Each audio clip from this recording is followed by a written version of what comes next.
Okay, let's compare a fixed rate versus a variable rate so you can find out and understand what is best to do for you.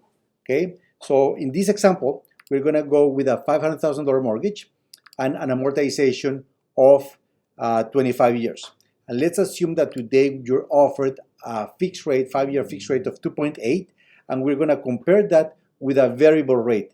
Let's assume again that the variable rate right now is 2.7, and you have a discount of 0.85 below the prime rate, so your net rate is 1.85.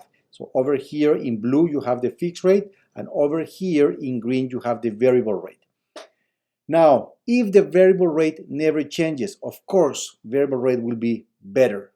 By how much? You will have savings of $22,237 over the 5-year of your mortgage. Okay, but we are gonna run some scenarios to understand and to find out what could be better even if interest rates go up in the future. Okay, so let's do some numbers. Here you can see that the payment on the fixed rate is going to be $23.15, and on the variable rate is going to be $2,081 per month. Okay, but let's run some numbers. Let's assume the following. Let's assume that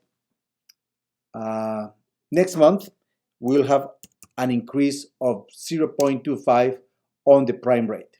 Okay, and why not? Let's go by before the end of the year, you have another increase of 0.25.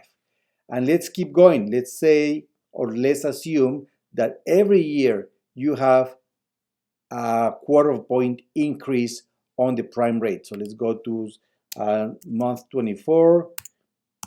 Okay, and then we go to month 36, and then we go to month 48. Okay, and then once again at month 60. So we have all these prime rate increases over the term of your loan. Most people will get super scared if you are told that the interest rate or the prime rate will keep increasing for the next 5 years on your mortgage, and they will drive you to take a fixed rate. But can you guess what is better? Either the fixed rate or the variable rate, the fixed rate at 2.8 or the variable rate at 1.85 with all these increases. And again, here the answer is very clear. The variable rate would be way better with a net savings over the 5 years of $4,834. Okay, over here we have some other statistics. The average payment on the fixed rate will be $23.15, on the variable rate a little bit lower, $22.60.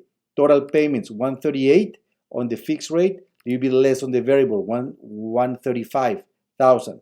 Total principal paid $74 versus $75.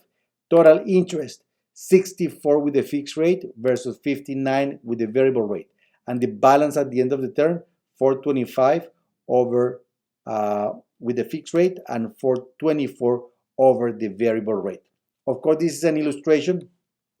If you want us to do an analysis or a scenario with different prime rates numbers and your exact balance, feel free to reach out to our office, and we'll be super happy to do these numbers for you so you can sense and get an idea what is best for you, and you don't get caught into the emotional roller coaster, and you look at the numbers, and when you look at the numbers, that will give you some peace and sanity and will make you take the best decision for you and your family. All the best, Camilo Rodriguez with Mortgages Lab.